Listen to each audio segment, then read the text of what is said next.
The sun rose slowly over the wide cotton fields of Tennessee, painting the sky in colors of gold and pink. On the Johnson plantation, the day began before the light fully touched the earth. Among the many enslaved people working the land was a quiet young woman named Elsie. She was just 23 years old, small in frame but strong in spirit. Born into slavery, Elsie had never known freedom. Yet she carried herself with a calm strength that surprised many around her. While others complained or wept in secret, Elsie stayed silent, her eyes steady, her back straight. She had been raised by her mother, a woman named Ruth who was known for her gentle hands and kind voice. Ruth worked as a healer and helped deliver many babies on the plantation. She taught Elsie to read the sky, to mix herbs for healing, and to never forget that God was watching, even in the darkest hours. Elsie's mother used to whisper lessons into her ear at night, long after the overseer's boots stopped echoing through the quarters. She said, "Elsie, they can chain your hands, but they can't chain your mind. Keep it clean. Keep it brave." Those words stayed with her, even after Ruth was taken away when Elsie was just 13. One morning, her mother was called to the big house and never returned. Some said she had been sold to another plantation. Others said she had fallen sick and died alone in a shack outside the town. Elsie never found out the truth. That pain sank deep into her heart, but she did not let it turn into hate. Instead, she worked harder, listened more, and learned how to survive without drawing too much attention to herself. She became someone people came to for help, a quiet listener, a gentle hand when someone was hurt or grieving, a warm smile when hope was fading. Elsie never knew her father. Her mother said he was a strong man from a nearby plantation who was taken away before Elsie was born. All she had was a carved wooden cross he had made, left in her mother's hands before his chains were fastened. Elsie kept it hidden under a loose floorboard in her sleeping quarters, only pulling it out when the nights were too hard to bear. The other girls in the quarters called her the quiet one, and sometimes teased her for always being serious, but Elsie didn't mind. She believed that words were like seeds. If you weren't careful with where you planted them, they might grow into something ugly. She spoke when it mattered, not just to fill silence. That habit made her different, and in a place like the Johnson plantation, being different could be dangerous. But it also made her valuable to the people who watched from the shadows. Life on the Johnson plantation was strict. The master, old Amos Johnson, was once a hard man, strong and feared by many. But age had softened him. Now in his 70s, he spent most of his time inside the big house, rarely leaving his room. His son, Jeremiah Johnson, had taken over most of the plantation duties after his mother passed 2 years ago. Jeremiah was colder, more careful, and driven by order. He did not yell like other masters, but his silence made people uneasy. He expected things to run smooth, like clockwork. If they didn't, he would not shout. He would punish in silence, with eyes colder than winter. It was Jeremiah who made the decision to move Elsie from the field and bring her to the house. The head maid, Miss Carolyn, told Elsie that morning, "Master Jeremiah says his father needs a gentle hand. You're going to tend to him now. Mind yourself and do not speak unless spoken to." Elsie's heart beat fast when she heard the news. Working in the house was both a blessing and a burden. You were fed better, worked less under the sun, but you were also watched more closely. Every step, every word, every look could be punished. But tending to Master Amos was a different matter. Many slaves believed he was half-mad. Some said he spoke to people who weren't there. Others said he had gone soft in the head and might die any day. Elsie wasn't afraid. She remembered her mother's healing work and thought perhaps this was why God had given her those lessons, to prepare her for something important. That afternoon, she bathed and put on the cleanest dress she owned. Miss Carolyn gave her a worn apron and a pair of thin house shoes. With her heart in her throat and her mother's memory in her mind, Elsie walked up the steps of the big house for the first time. The air inside the house was cooler than outside, and it smelled of old wood, wax, and something sweet, perhaps lavender. The halls were wide and quiet, with oil lamps fixed to the walls and rugs that muffled every footstep. Elsie was led to a large room on the second floor. It had a tall window, a heavy wooden bed, and a man sitting by it in a chair, wrapped in a quilt. That was Master Amos Johnson. His hair was all white, thin at the top, and his face was lined with age. His hands trembled slightly as he turned to look at her. He didn't speak right away, only watched her with watery eyes. "You the new one?" he finally asked, his voice soft but rough like sandpaper. Elsie nodded and said, "Yes, sir. My name is Elsie." He stared for a moment, then waved his hand slowly. "Come closer. My eyes ain't what they used to be." Elsie stepped forward, her hands folded in front of her. Amos looked at her face and then closed his eyes for a moment, as if remembering something from far away. "You got a calm face. Not many folks do." That was all he said that day. Elsie helped him drink water, fixed his blanket, and sat nearby while he dozed in and out of sleep. He spoke little, but when he did, it was gentle. He asked her name twice more and smiled faintly when she reminded him. The next morning, she brought him tea and helped him dress. He told her about his younger days, how he once rode horses across the river, how he planted the first cotton rows on this land, how he missed the smell of fresh bread in the morning. Elsie listened without interrupting. She didn't know why, but she felt no fear around the old man.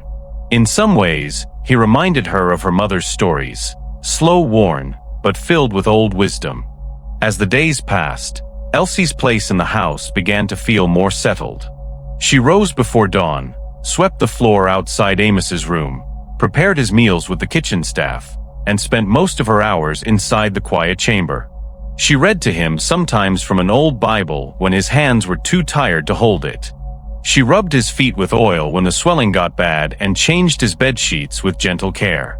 He began calling her child, and sometimes confused her for someone from his past, but Elsie never corrected him. She just stayed near, listening and helping. Other servants in the house noticed the change in Amos. "He don't yell no more," the cook said one morning. "That girl must be a healing spirit." But Elsie didn't think of herself that way. She just believed in doing right, no matter how small the task. Her mother had said that kindness was the strongest medicine of all. Even though her work was quiet and simple, Elsie felt something changing deep inside her. Each time she helped Amos sit up or laughed softly at one of his fading memories, she felt more human. Not just a hand in the field or a number on a page, but a person.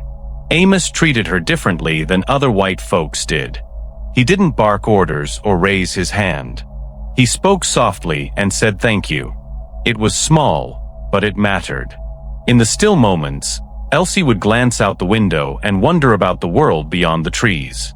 She had never traveled farther than the edge of the cotton fields, but her heart carried stories, dreams, and prayers that reached beyond the borders of the plantation.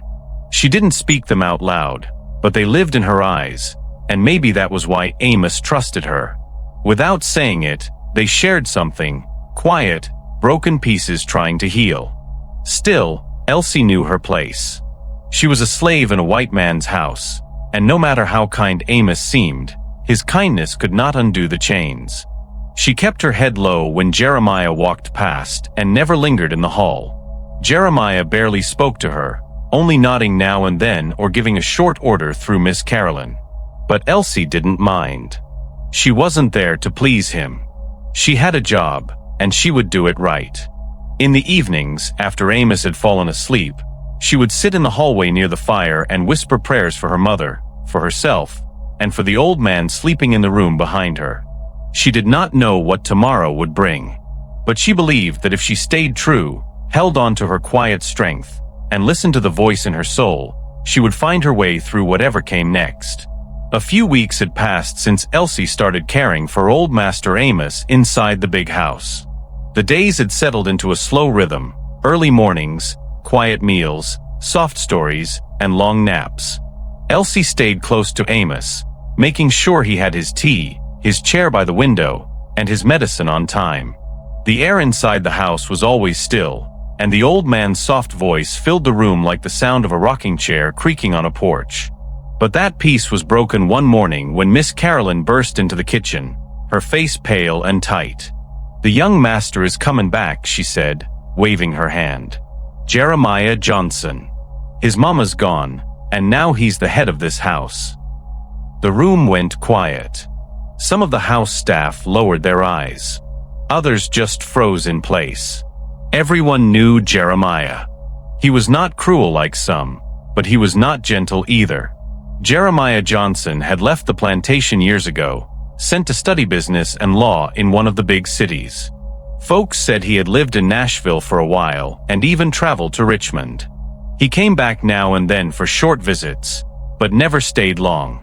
The last time Elsie saw him, she was just a child in the field, barely old enough to carry a basket. Now he was returning for good, after the death of his mother, Miss Lorene Johnson. Miss Lorene had been the quiet one of the house, keeping mostly to herself. She didn't speak much to the slaves, but she wasn't known for cruelty. Her passing meant big changes were coming, and everyone on the plantation could feel it in the air like a storm creeping in. Elsie didn't know what to expect, but she knew her job: keep Master Amos safe, warm, and calm. She would let nothing change that. The first time Elsie saw Jeremiah again, it was through the window. He arrived on a brown horse, tall in the saddle, with his coat blowing behind him. He looked like a man who carried his thoughts deep inside. Sharp eyes, clean face, dark hat pulled low. He didn't smile, didn't wave. Just rode up to the front porch and tied his horse without a word. Elsie stepped back from the window and returned to Amos's room. The old man was dozing, wrapped in a blanket. "He's here," Elsie whispered. Amos blinked slowly and nodded. "Jeremiah," he mumbled. That boy always did ride quiet.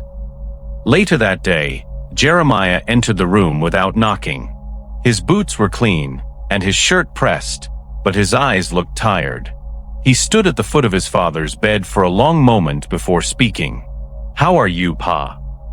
Amos opened his eyes and gave a slow smile. "Still breathin', boy. That's all I can say." Jeremiah didn't speak much in that visit. He looked around the room, asked a few questions about the medicine, and turned his eyes toward Elsie. "You the one taking care of him?" he asked in a flat voice. Elsie stood straight and said, "Yes, sir." Jeremiah gave a short nod, then turned back to his father. "She's got steady hands," Amos added.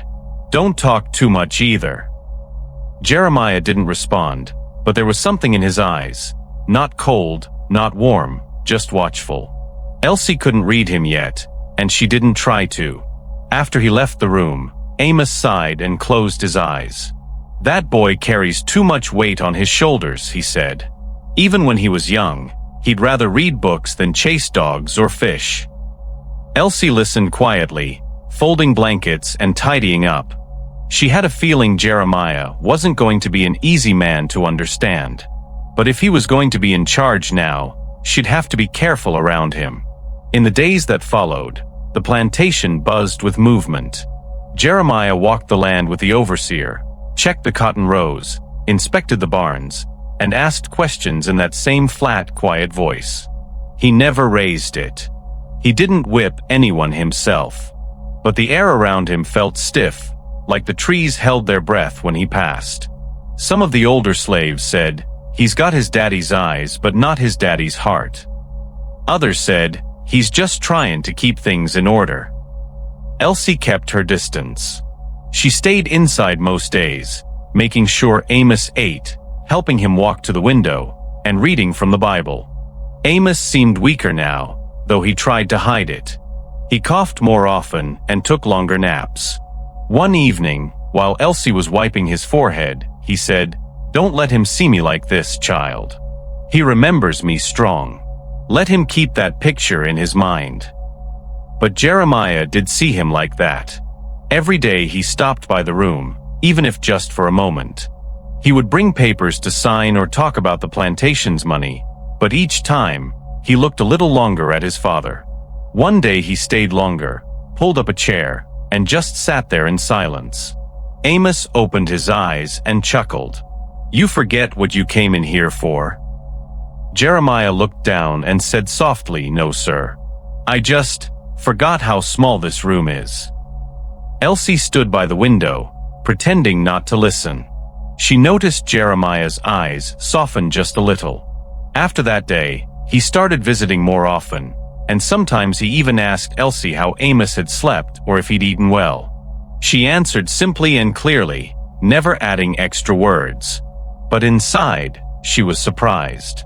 Jeremiah might have been cold to the world, but there was still warmth left for his father. As the bond between father and son slowly reopened, so did something else. Jeremiah's eyes began to notice more. One afternoon, Elsie was feeding Amos when Jeremiah knocked softly and stepped in. He watched quietly, his arms crossed. When Elsie stood to leave, he said, "You've done good by him." She paused, unsure how to answer. "Thank you, sir," she said. He nodded once, then added, "I'll have a bed moved closer to the fire. Nights are getting colder." That small act of care wasn't lost on Elsie.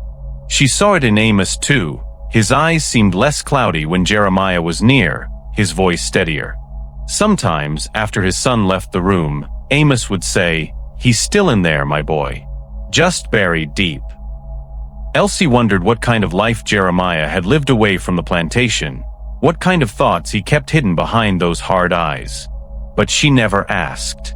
Her job was to help Amos, not understand his son. The more time Elsie spent in the room, the more she understood Amos, not just his words, but his silences. She knew when he needed the blanket tucked tighter, when he needed water without asking, or when the pain in his chest was too sharp to speak. She moved like a shadow, careful and kind. Amos began to trust her more each day. Once, he reached for her hand and held it gently. "You remind me of someone," he whispered. "Don't know who. Maybe someone I dreamed." Elsie didn't answer, just smiled and held his hand a moment longer. The bond between them was not loud or bold. It was soft, built slowly with care and quiet moments. Elsie never tried to make Amos like her. She just did what was needed, and in return, Amos gave her something rare, respect. Not the kind that shouted in front of others, but the kind that lived in a quiet thank you, in a gentle touch, in a shared silence. Inside the big house, things began to settle into a new rhythm. Jeremiah ran the estate with order. He held meetings with the overseer and merchants. He didn't change many rules, but he watched everything closely. Amos spent most of his time resting, but when Jeremiah came in, he sat a little straighter. And when Jeremiah left, he seemed a little lighter. Elsie noticed these changes, small as they were. She said nothing, but she felt them. One evening, after putting a warm cloth on Amos's knees, Elsie stepped out into the hallway and found Jeremiah standing there, looking at a painting on the wall. "He talks more with you than anyone," he said without turning. Elsie was quiet. Then she answered, "He misses his family." Jeremiah nodded slowly. "I do too," he said, voice low. That was the first time Elsie saw something real behind his cold face. Maybe Jeremiah was not as distant as everyone believed. The nights grew colder as autumn settled over the land. Fireplaces burned longer, and the wind carried dry leaves across the porch. Elsie stayed near Amos, wrapping him in quilts, reading to him from the same worn pages, and humming soft tunes her mother once sang. Amos's body grew weaker, but his spirit seemed calmer, like he was holding on for something, maybe for peace, maybe for time. And Elsie, though still quiet, felt something growing inside her too. In that house of rules and silence, she was no longer invisible. She was a part of something, even if small. She wasn't free, but in that room, in that bond with the old man and the slow-growing understanding with his son, she found pieces of her own strength shining through the dark. The story was far from over, but for now the room was warm, the fire steady, and for the first time in years, the Johnson house had a heart that beat in quiet rhythm once again. The days rolled on like slow wheels turning in the dust. The plantation was quiet, with Amos resting more and Jeremiah keeping to his strict work. Elsie stayed close to the old man, her days filled with reading, feeding, and moving gently through the halls. But that peace would not last. One morning, Miss Carolyn came into the kitchen with news that made heads turn. "Master Jeremiah's bringin' home a wife," she said, her voice full of surprise. "A lady from Mobile. Name's Miss Genevieve." The kitchen fell into whispers. Mobile, Alabama was known for wealth, for silk dresses, and ladies who walked like queens. A wife from there meant change, big change. Elsie heard the news and stayed quiet, but inside her heart, something shifted. A wife meant a new woman in charge. A new woman meant new eyes, new rules, and new dangers. She didn't know what kind of lady Miss Genevieve would be, but something told her to be careful. The day of the arrival came with sunlight and singing birds. The big house was cleaned from top to bottom. Flowers were placed by the windows. The staff lined up outside in their best clothes, heads low and hands folded. Elsie stood near the back, her dress neat and plain. The sound of wheels and hooves came around the bend, and the carriage rolled into view. It was painted black with shiny silver handles. A driver in a tall hat opened the door, and out stepped Genevieve. She was tall, with soft golden hair wrapped under a fine lace hat. Her dress was bright blue with tiny white gloves. She smiled gently and walked with grace, like she had been trained to glide instead of step. Jeremiah followed her out, placing a hand on her back. "This is my wife," he said simply. Genevieve gave a warm nod to the staff. "Thank you all for the welcome," she said sweetly, her voice soft as silk. To those watching, Genevieve seemed like a picture from a book. She walked through the house with a smile, greeting the staff with kind words and gentle nods. She touched Amos's hand and said, "It's an honor to meet you, sir." She thanked the cook for the evening stew and complimented the way the sheets smelled fresh. Jeremiah stood proudly beside her, pleased with the smooth welcome. For the first few days, it seemed Genevieve might bring a gentle breeze into the heavy walls of the house. But it didn't take long for the mask to slip. It began with the little things. Elsie was sweeping the hallway when Genevieve passed and said, "You missed a spot," though the floor was clean. She would smile at guests in the parlor, but when Elsie came to refill the tea, her smile vanished. "Careful now," she would say, her voice cold. "Don't spill on my dress. These fabrics are not for rough hands." At first, Elsie said nothing. She was used to harsh words. But she began to notice a pattern. Genevieve's face changed when no one else was around. Her voice turned sharp, her eyes full of warning. One morning, Elsie entered the drawing room to dust, only to find Genevieve already inside.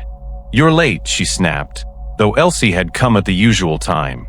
When Elsie bowed her head and went to work, Genevieve stood near, watching every movement. "I hope you're not growing too comfortable," she whispered. "You work in this house. That does not make you a part of it." Elsie didn't answer. She just kept cleaning. That afternoon, Genevieve visited Amos's room with a fake smile. She sat beside him and asked about his health, but her hand pulled the blanket too hard and her voice held no kindness. As soon as he closed his eyes to rest, she stood and walked out, saying nothing to Elsie, her heels tapping sharp against the floor. Elsie kept her feelings inside.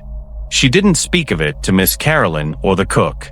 She didn't whisper about it in the quarters. She had learned long ago that some truths were better kept quiet until the right time. But her eyes grew sharper. She watched how Genevieve would greet guests with soft laughter, and then throw her gloves at the maid behind the door. She listened to how she called Jeremiah darling when others were near, but rolled her eyes when he wasn't looking. And worst of all, Elsie noticed how cold Genevieve was to Amos. She never brought him water, never fluffed his pillow, never stayed longer than a minute. "I can't stand the smell of medicine," she once whispered under her breath as she left his room. Elsie wanted to say something, but the words stayed locked inside. She didn't want to bring trouble to herself or to Amos, who had grown weaker with each passing week. Genevieve's dislike for Amos became clearer with time. She ordered the curtains in his room changed because she said they made the hallway too gloomy. She told the cook to stop preparing his favorite soups, saying it was a waste. When Jeremiah asked how his father was doing, Genevieve would say he's fine, just sleeping as usual. But Elsie knew better. Amos often winced in pain, his breathing shallow, his eyes growing dim. Still, Genevieve showed no care. Sometimes, she would stand by the doorway and watch as Elsie helped Amos sit up or cleaned his hands with warm cloths. Her face never softened. Once, when Amos asked for an extra blanket, Genevieve whispered to Elsie, "He's not a child. Let him be." Then she turned and left without looking back. Elsie ignored the sting in her chest. She just covered Amos with a blanket and sat beside him in silence, praying in her heart that God would keep the old man strong. The tension between Genevieve and Elsie was quiet, but it hung heavy in the air. In front of others, Genevieve smiled and complimented Elsie. "She's so helpful with Amos," she would say sweetly to guests. "I don't know what we'd do without her." But when no one was around, she made her true thoughts clear. "Don't get too proud," she hissed one afternoon while passing Elsie in the hallway. "Your hands may be clean, but they'll never be white." That night, Elsie lay in her small bed, staring at the wooden ceiling, her mother's old wooden cross in her hand. She didn't cry. She didn't speak. She just breathed and remembered what her mother always said: "Some storms come quiet, but they break the trees all the same." Elsie knew a storm was coming. She could feel it in the way Genevieve walked, talked, and watched her. Something dark was building, like thunder rolling low in the hills. Still, Elsie kept to her duties. She brought Amos his tea, helped him dress, and sat with him while he drifted in and out of sleep. He seemed to notice the change, too. "The house feels colder," he said one morning, "even when the fire's lit." Elsie didn't tell him why. She just nodded and offered him a book. But her eyes watched the door more often now. She didn't trust Genevieve near him. The new mistress moved through the house like a snake in silk, quiet, pretty, and dangerous. Jeremiah seemed blind to it all. He was busy with plantation work, handling papers, and meeting with visitors. He trusted his wife, believed her smiles, and saw nothing beneath the surface. Elsie often wondered if he would ever see the truth. For now, she said nothing. Her job was to protect Amos. No matter how quiet or dangerous the storm, she would stay by his side. She had no choice but to wait. The nights had grown longer, and the chill of late autumn crept through the windows of the big house. Fires were kept burning in each room, but still, the cold found its way inside. Elsie spent most of her evenings in Amos's room, keeping the blankets tucked, checking his medicine, and reading from the Bible when he was too restless to sleep. He coughed more now and ate less. His hands, once steady and warm, trembled as he reached for his teacup. Elsie saw it all and said nothing, but in her heart, she felt fear starting to take root. Something wasn't right in the house. It wasn't just the cold. It was the way Genevieve looked at Amos when no one else was watching, the way she stepped softly into his room and left just as quickly, never touching him, never helping. Amos noticed it too. "The walls are colder when she walks by," he whispered one night. "Like the house don't want her here." One evening, after Amos had drifted to sleep, Elsie stepped out into the hallway to take a breath and stretch her back. The oil lamps were turned low, casting long shadows on the wooden walls. The house was quiet, with most of the staff already in bed and Jeremiah still outside finishing business with the overseer. As Elsie stood near the staircase, she heard soft footsteps and the rustle of silk skirts. She moved back, staying in the dark, and watched as Genevieve stepped quietly into Amos's room. Her voice was soft, but sharp like a knife hidden in a velvet glove. "I don't know why you're still breathing," Genevieve said in a low voice. "You're just lying there, holding this house back. If you think I'll keep waiting for you to die peacefully, you're wrong." Elsie froze, her hands shaking. She could barely hear Amos's response, only a weak cough. Then Genevieve spoke again. "Sooner or later, Jeremiah will stop caring. And when he does, you'll be gone." Elsie stayed hidden until Genevieve left the room. She moved like a cat, quiet, graceful, cold. As soon as she disappeared down the hall, Elsie rushed back to Amos's side. He was awake, his eyes glassy and tired. "Did she hurt you?" Elsie whispered. Amos shook his head slowly, but his lips trembled. "She wants me gone," he said in a voice like wind. "I can see it in her eyes." Elsie pulled the blankets tighter around him and knelt beside the bed. "I'll protect you," she promised, her voice steady even though her hands were shaking. "I won't let her hurt you." From that night on, Elsie never left Amos's side for long. She began sleeping in a chair near the fire, waking up every hour to check his breathing.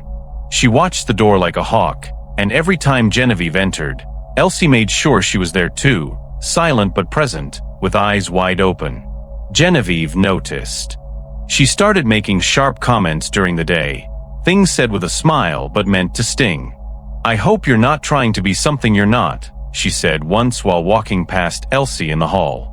"Some people forget their place when they're treated too kindly." Elsie didn't answer. She just kept walking, carrying a tray of soup to Amos's room. But inside, her chest burned. She began to notice more, how Genevieve sometimes moved Amos's medicine bottle out of reach or turned down the lamp until the room was nearly dark. Once, when Elsie stepped out to fetch a book, she returned to find the window open wide and Amos shivering under his thin blanket. When she looked to the side table, the lid to his bottle of pills was off, and one of the small white tablets had rolled to the floor. Amos's hands were too weak to open the bottle himself. Elsie didn't say a word, but she didn't take her eyes off Genevieve after that. As the days passed, Amos's condition worsened. His breath grew shallower, his eyes duller. He spoke less, but when he did, it was often to Elsie.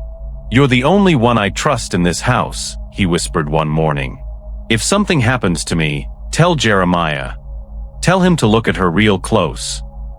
Elsie promised, but she hoped it wouldn't come to that. She tried everything she could to keep him comfortable: warm cloths, fresh tea, soft songs late at night.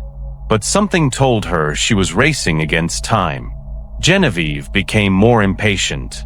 She stopped pretending to care when others weren't around. She entered Amos's room less often, and when she did, she barely looked at him. One afternoon, Elsie walked in to find Genevieve standing over Amos's bed, staring at him like he was a broken chair she wished someone would throw out. "Still alive," she muttered. "What a stubborn old thing." When she turned and saw Elsie, her smile returned. "I was just checking on him." Tension filled the house like smoke from a fire no one could see. The staff whispered less. The halls grew quieter. Even Jeremiah seemed more tired, more distracted. He didn't notice the way Genevieve glared at Elsie or how the old man's strength faded faster each day. Elsie didn't know how to speak up without causing trouble, so she stayed quiet and watched. Every night, she listened for footsteps. Every morning, she checked the medicine bottles to make sure they hadn't been touched. One night, while Amos slept, Elsie sat in the chair near the fireplace and stared at the flames. She thought of her mother and what she would say if she were there. "Speak when you must," her voice echoed in Elsie's memory. "But protect with action, not just words." Elsie didn't have power in that house, but she had eyes, ears, and a heart full of courage. She would protect Amos as long as she had breath in her. Then came the night Elsie couldn't forget. The wind howled outside, and rain tapped on the windows like fingers. The house creaked with the weight of the storm. Elsie was dozing in her chair when a soft creak woke her. She blinked and looked toward the door. It was open just a crack. In the hallway stood Genevieve, her white nightgown glowing in the dim light, her hand resting on the doorknob. Her eyes met Elsie's. For a moment, they stared at each other in silence. Then Genevieve smiled, not kindly, but cold and sharp. She turned and walked away. Elsie's heart pounded. She knew now, without a doubt, that Genevieve was watching, waiting, and planning. The storm outside was nothing compared to the storm inside that house. She couldn't tell Jeremiah yet, not without proof. But she could stay close, stay sharp, and be ready. Whatever Genevieve was planning, she would not face Amos alone. Elsie would stand in the way, even if it cost her everything. The storm passed, but the quiet it left behind was even heavier than the wind and rain. For the next few days, the house sat under a cloud of silence.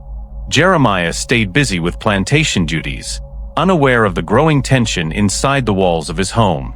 Genevieve walked the halls with her usual grace, but her eyes were colder, sharper. Elsie remained close to Amos, barely stepping out of the room unless it was to bring his food or fetch warm cloths. Each time she left his side, her heart beat faster. She checked the doors, the windows, even the fireplace for signs of something strange. She didn't trust Genevieve to act like a lady when no one was watching. Amos was weaker than ever. He rarely spoke, only offering short nods or a tired glance when Elsie brought his tea. Still, she stayed with him, guarding him like a quiet shadow, hoping each day that the danger wouldn't grow worse. One morning, before the sun had fully risen, Elsie stepped out of Amos's room to collect laundry from a hallway basket. The air was still and cold. She rubbed her arms as she moved quickly, trying not to wake anyone. When she returned to her small room near the back of the house, she noticed something odd. A piece of folded paper had been slipped under her door. Her heart jumped. No one ever left her notes. With trembling hands, she bent down and picked it up. The paper was plain, with no name, no decoration, just a few typed words in black ink. The message read, "Keep your mouth shut or lose everything." That was all. No name, no signature, no sign of who had written it. Elsie stared at the paper for a long time, her hands cold. Her breath came in short gasps. She looked behind her, then closed the door and locked it. The house was silent, but the message screamed inside her mind. Elsie sat on the edge of her bed, staring at the wall. The note burned in her hand like fire. Someone had been watching her. Someone knew she had heard things, seen things. There was no proof, but the message said enough. It was a warning meant to scare her into silence. And it was working, at least for a moment. Her heart pounded in her chest, and her hands wouldn't stop shaking. She wanted to cry, but the tears wouldn't come. She could still feel her mother's cross hidden beneath the bed, carved from wood, smooth from years of holding. She reached under the bed and pulled it out, gripping it tight in her fist. Her mother had always told her, "Courage don't come from feeling safe. It comes when you stand even though you're scared." Those words whispered through her mind as she stood up and folded the note. She didn't throw it away. She placed it under a loose floorboard, hidden but not forgotten. By the time the house began to stir, Elsie had pulled herself together. She carried on with her chores as if nothing had happened, but her eyes stayed sharp. She watched every corner, every shadow, every face. She didn't know if the note had come from Genevieve herself or someone acting on her behalf, but she knew one thing: she was a threat to someone. That meant her care for Amos wasn't going unnoticed. It meant her quiet watching was working. And that thought gave her just enough strength to keep going. She brought Amos his breakfast, checked his medicine, and stayed beside him as he dozed off. Each time Genevieve came into the room, Elsie stood close. She didn't speak unless spoken to, but she made sure her presence was known. Her silence became her armor, her stillness a warning. She would not be pushed away. Not now. Not while the old man still drew breath. The days moved slower now, and the air inside the big house grew heavy. The workers outside still picked cotton and tended the animals, but inside the walls, there was a quiet unease that touched everyone. Even Miss Carolyn began to notice. "You seem different, child," she said one afternoon while folding towels. "Like there's a storm following you." Elsie gave a small smile but said nothing. She couldn't tell anyone. She didn't know who to trust. The staff still greeted Genevieve with smiles and curtsies, but their eyes lowered faster than before. They sensed the change too, even if they didn't speak of it. Genevieve, for her part, continued playing the part of a gentle wife. She poured tea for guests, kissed Jeremiah's cheek when he returned from work, and smiled politely at Amos in front of others. But Elsie saw her real face. The cold stares. The way her lips tightened whenever she passed Elsie. The way she always looked just a little too long at the medicine bottle on the table. Amos grew weaker by the day. His voice, once soft but steady, had turned to a faint whisper. He barely ate, and his hands felt cold even under the blankets. Elsie did everything she could to keep him warm and comfortable. She added extra wood to the fire, spoon-fed him broth, and read Bible verses aloud, hoping to keep his spirit awake. He tried to smile at her sometimes, and when he did, her heart ached. She remembered what he said, that he trusted her more than anyone, that she should tell Jeremiah if anything happened. But what if Jeremiah didn't believe her? What if the note wasn't the last warning? What if speaking up brought worse trouble, not just for her, but for everyone? The questions circled in her mind like crows. Still, each time she looked at Amos, she knew her answer. She would stay. She would protect.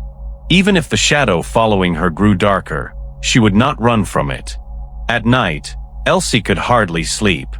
Every creak of the floor made her sit up. Every gust of wind outside the window made her heart jump. She began checking her door twice before bed, pushing a small stool against it just in case. Her rest became light, her dreams filled with half-heard whispers and unseen footsteps. But even through the fear, she kept her routine. She watched over Amos like a guardian. Each time she entered his room, she looked for signs. Was the window open? Was the medicine moved? Was the lamp still burning? Small things could mean big danger. One night, she found the fire in his room nearly out, even though she had fed it just an hour earlier. Another time, his water had been knocked over, soaking the wooden table. Amos was too weak to reach it on his own. Each strange thing added to the weight in her chest. She was not imagining this. Someone wanted him gone, and they wanted her silent. The more Elsie stood firm, the more the house pushed back. Genevieve's words grew sharper, her glances colder. One day, she brushed past Elsie in the hallway and whispered, "Not everything in this house is yours to protect." Elsie didn't answer. She didn't even flinch. But inside, her heart beat loud. She knew the danger now. It wasn't just sickness or weakness. It was something that walked on quiet feet, with soft hands and hard eyes. The house that once felt like a place of quiet work now felt like a trap filled with shadows. Still, Elsie found her strength. Not in power or words, but in duty. She remembered the stories her mother told of strong women who carried more than their share and still stood tall.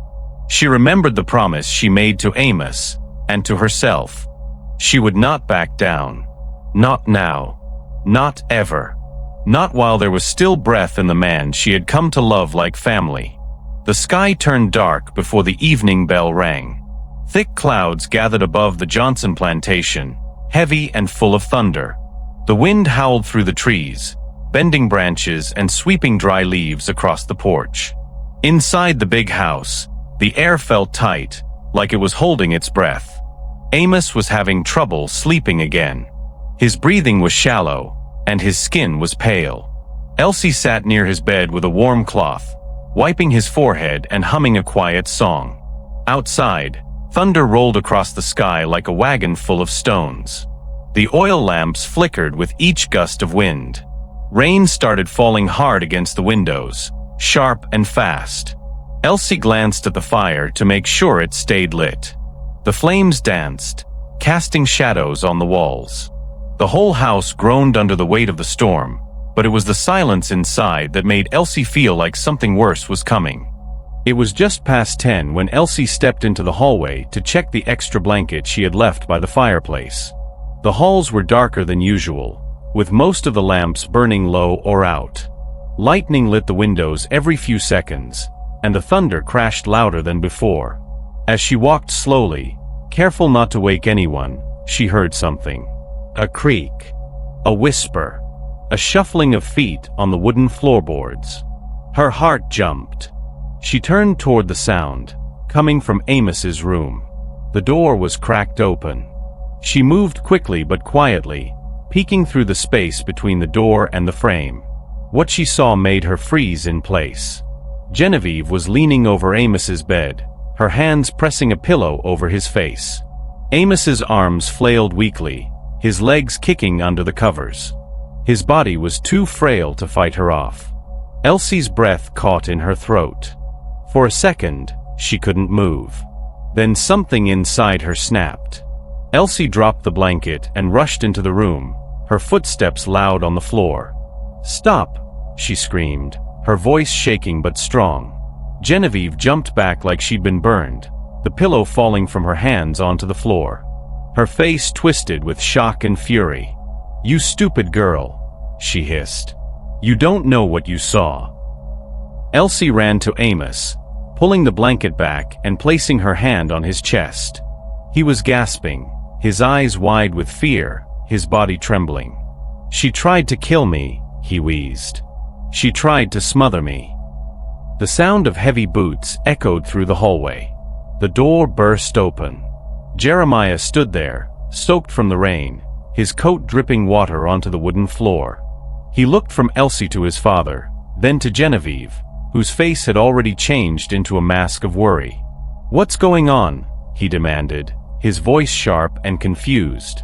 Genevieve moved fast. She stepped toward Jeremiah, putting on a fake expression of fear. "Thank goodness you're here," she said, her voice trembling.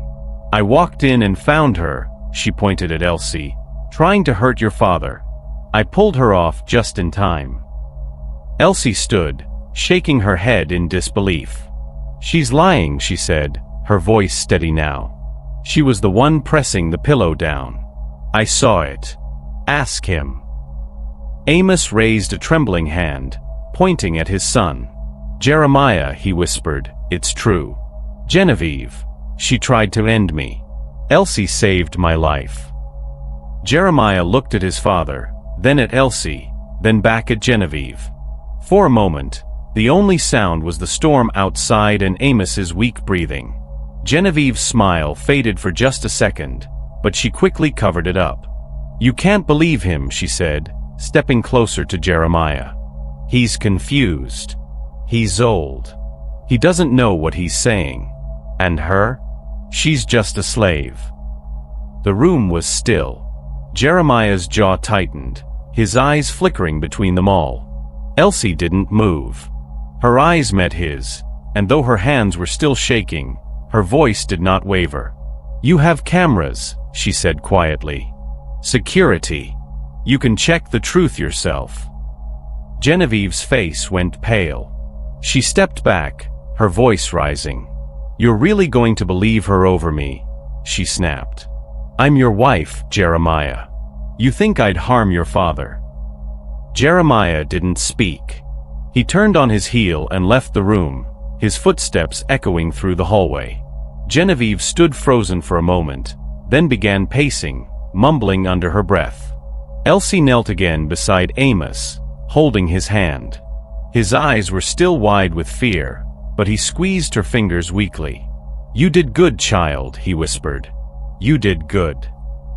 The storm outside grew louder, thunder shaking the windows.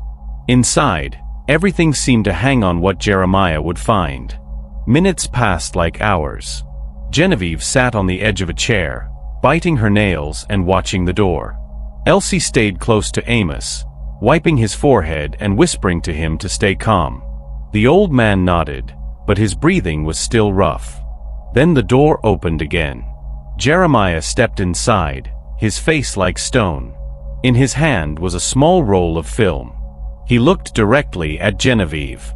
"I saw it," he said, his voice quiet but firm. "Every second of it. You tried to kill him." Genevieve stood up, her mouth open in shock. Jeremiah, wait, I can explain. There's nothing to explain, he cut her off. You were caught. It's done. Pack your things. Get out of my house. The air in the room dropped like a rock. Genevieve stared at him, her face twisting from fear to anger. You'll regret this, she spat, her voice full of hate. Then she turned and stormed out of the room, slamming the door behind her.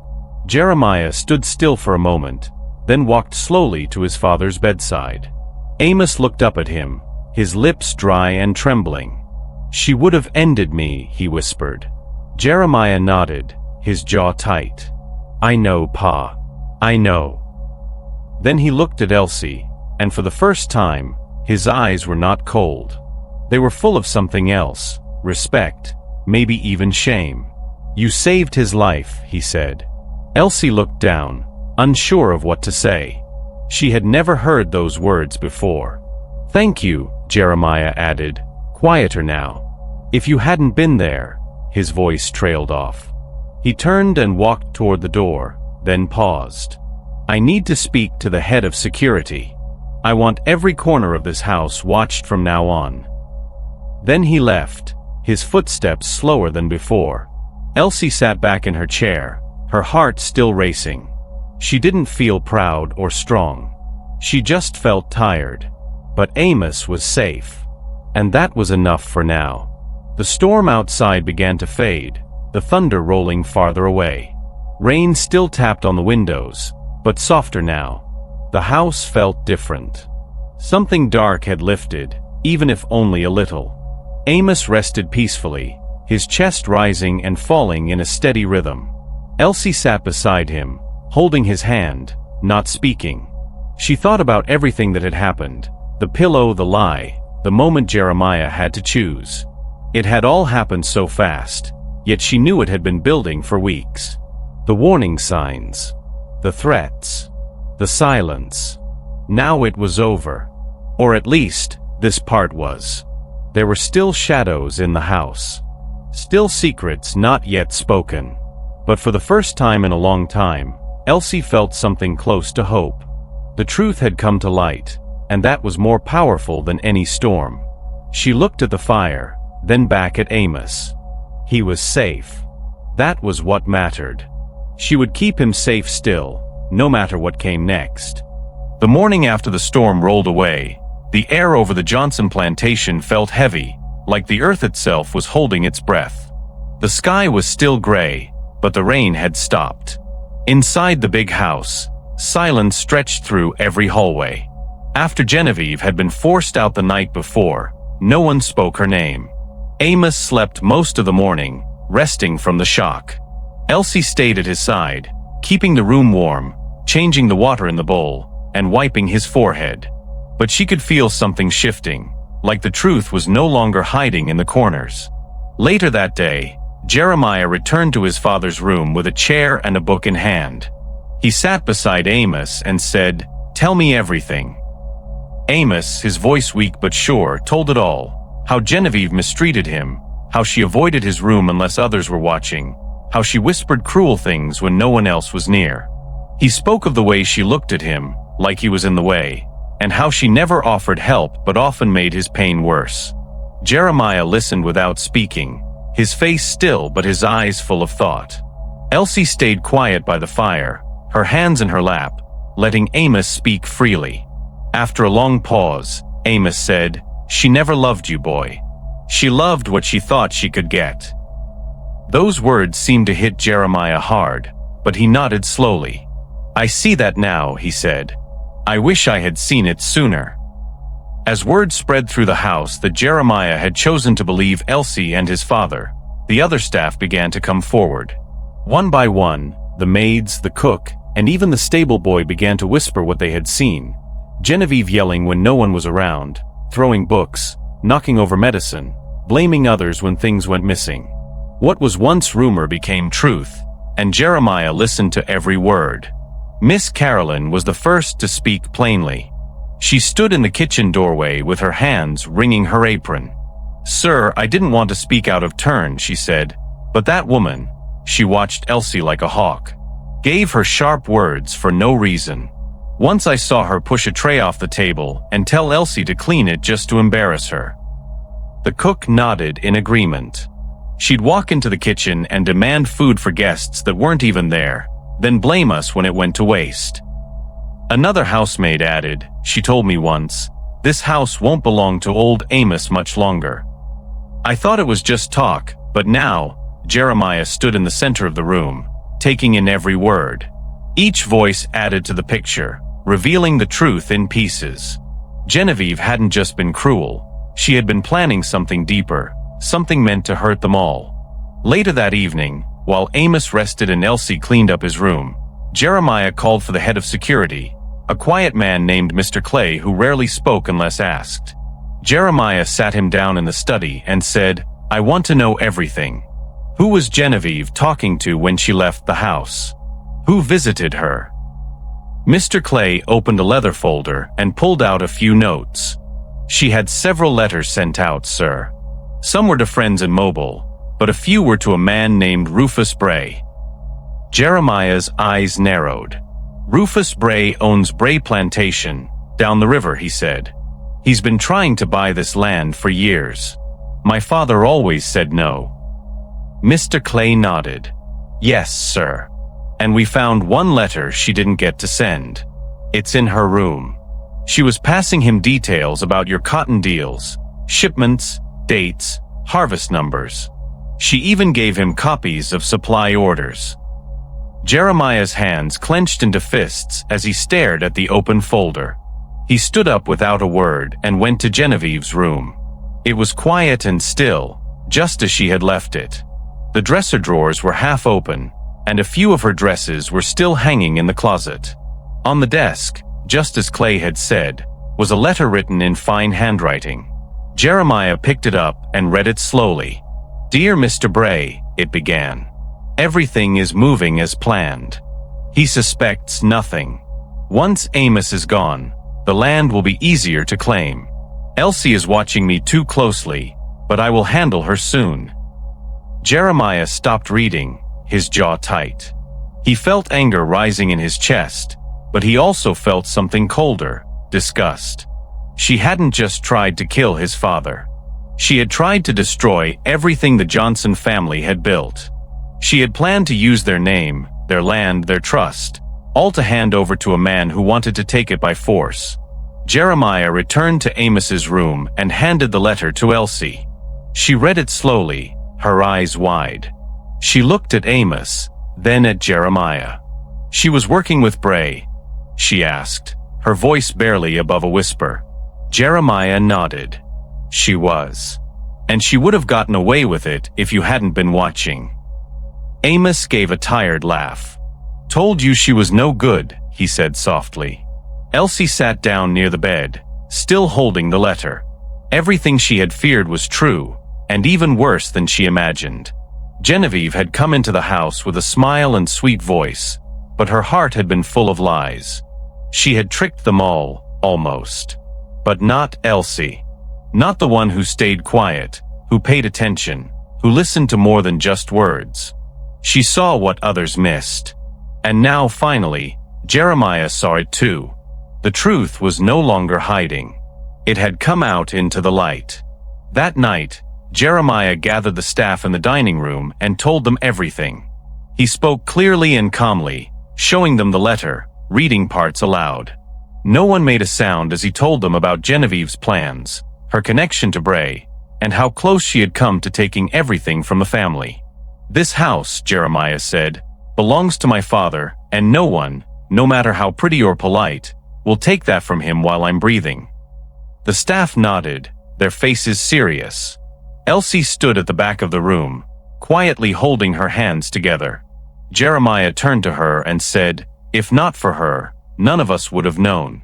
She didn't just save my father. She saved all of us." The cook wiped a tear from her eye. Miss Carolyn said softly, "We always knew she had a strong heart." Jeremiah gave a single nod, then dismissed the staff for the night. The truth had unfolded, and the house no longer hid its secrets. When Elsie returned to Amos's room, she found him sitting up a little higher, his eyes clearer. "You did it," he whispered. "You pulled the mask off her face." Elsie shook her head. "I just watched, that's all." Amos smiled. "Watching takes strength, child. And speaking up takes even more." Elsie tucked the blanket under his arms and sat beside him. The room felt warmer than it had in days. The fire crackled softly. Outside, the sky was dark, but no storm rolled in. For once, the night was still. Elsie knew more trouble could come. Rufus Bray was still out there. But for now, the house was safe. The truth was out, the lies burned away. And the quiet voice that no one once heard had become the one that saved them all. The days that followed were quiet, but they felt different from the silence before. This time, the quiet was not filled with fear or secrets. It was a peaceful silence, the kind that comes when truth has been spoken, and the weight of lies is gone. Genevieve had been taken away in the early morning, escorted by Jeremiah's men, with nothing but a small bag of her clothes. She had no choice but to leave. There were no more sweet smiles, no more silk dresses, no more pretending. She did not say goodbye to Amos or look back at the house. Elsie watched from a distance as the carriage rolled down the road, growing smaller with each turn. She stood still, hands folded, not feeling joy or anger, just relief. The storm that had lingered inside the house for so long was finally gone.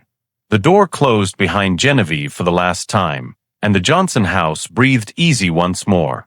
Later that same day, Jeremiah called Elsie to the study.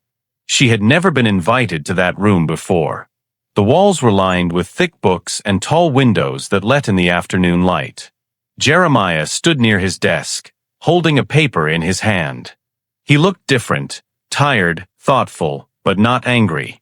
"Elsie," he said, "I've been thinking about what you've done. Not just what you did during the storm, but everything. You saw the truth, and you protected my father when I couldn't see what was right in front of me." Elsie didn't know what to say, so she just nodded. Jeremiah took a breath and held out the paper. "This is for you," he said. "It's your freedom." Elsie stared at it. For a moment, the world went quiet. Her hands trembled as she reached for it. It was real. Her name was there in black ink. She looked up, her eyes wide. "Thank you," she whispered. "Truly." But Jeremiah wasn't done speaking. "I know freedom on paper doesn't erase what's been done," Jeremiah said softly. "But it's a start. You don't owe this house anything, Elsie. You can leave if you want. You can go anywhere you please." Elsie held the paper tightly, her heart beating fast. She had dreamed of freedom for as long as she could remember, but now that it was in her hands, her thoughts were not of running. They were of Amos, still resting in his bed, still needing her help. "I want to stay," she said quietly. "If it's all right. I want to care for him." Jeremiah nodded. "You have every right to go, but if you choose to stay, it won't be as a servant. It'll be as family." Elsie felt her throat tighten. For so long, she had been just another name on a chore list. But now, for the first time, someone had called her family. It was a new feeling, and it warmed her deeply. From that day on, Elsie moved freely about the house, not as a slave, not even as a maid, but as a trusted caregiver and member of the Johnson family. She was given a small room beside Amos's, with clean linens, books, and a view of the garden. The other staff began treating her differently too, with respect, even kindness. Miss Carolyn brought her tea in the mornings, and the cook saved the softest bread for her at dinner. Amos, though still weak, smiled more often. He called her child with affection, not habit. He let her sit beside him in the evenings and talk about her mother, her memories, her dreams. Jeremiah visited more, not to give orders, but to listen. Sometimes, he and Elsie sat in the study, speaking about the plantation, about the people who worked it, about the future. He asked her what she thought about changes, about fairness, about kindness. And Elsie answered honestly, knowing her voice now mattered. The plantation began to shift slowly. Jeremiah stopped using the whip. He told the overseer to treat the workers with more care, and when the man complained, Jeremiah replaced him. He began paying some of the skilled workers small wages, nothing large, but enough to show that labor had value. He opened the schoolhouse again and allowed children to be taught in the evenings. Elsie helped where she could, reading to them from the old books her mother once loved. Jeremiah walked the fields more often now, not to watch over the workers like a master, but to understand what they needed. He spoke to them, not just at them, and listened. The change wasn't perfect. Not all the staff trusted it right away. Some thought it was a trick. Others were simply afraid. But over time, they saw that something real was happening. The house that once echoed with quiet pain was now filled with cautious hope. Elsie often sat by the window of Amos's room, watching the sun set over the cotton fields. The days were still long, and the work never truly ended, but everything felt different. Sometimes, Amos would speak of his past, how he once believed land and power were all that mattered. "I was wrong," he said one evening. "It's the people. That's what keeps a house alive." Elsie nodded, holding his hand. Jeremiah walked in just then and stood in the doorway, watching them. He had changed too. The man who once walked with cold eyes now looked softer, quieter. He no longer seemed chained to the pride of being a master. He had become something else, a son, a leader, maybe even a man searching for better ways. "Thank you," he said to Elsie, "for showing me what I couldn't see." Elsie smiled, not with pride, but with peace. She didn't need praise. The truth was enough. Her actions had spoken louder than any title or name. News of what happened at the Johnson plantation began to spread. Other plantation owners scoffed. Some called Jeremiah a fool, but others watched closely. They saw a house where the people worked with less fear, where the land was cared for, where peace seemed possible. Some came to visit, expecting to find chaos, but instead found something different, a place where honesty had broken the chains of silence. One afternoon, a letter arrived for Elsie. It was from a girl she had known years ago, sold to another estate. The letter said, "I heard what you did. I'm proud of you. You gave us hope." Elsie folded the paper and held it close. She never saw herself as a hero, but the truth had found its way beyond the gates. Her quiet strength had become a light in the darkness, and that light now reached farther than she ever imagined. Time passed, and though the work continued, it was no longer weighed down by fear. The house stood tall, not just with bricks, but with trust. Amos lived longer than anyone expected, each day a gift. Jeremiah continued to change, slowly letting go of old ways. He asked questions, read books, spoke to free men in town. He listened to stories he once ignored. Elsie stayed by Amos's side until the very end. And even after his passing, she remained part of the family, not because of duty, but because of love.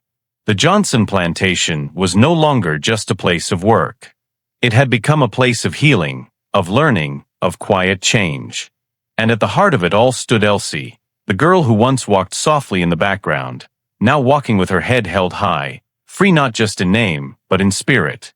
A new chapter had begun, and it was hers to write.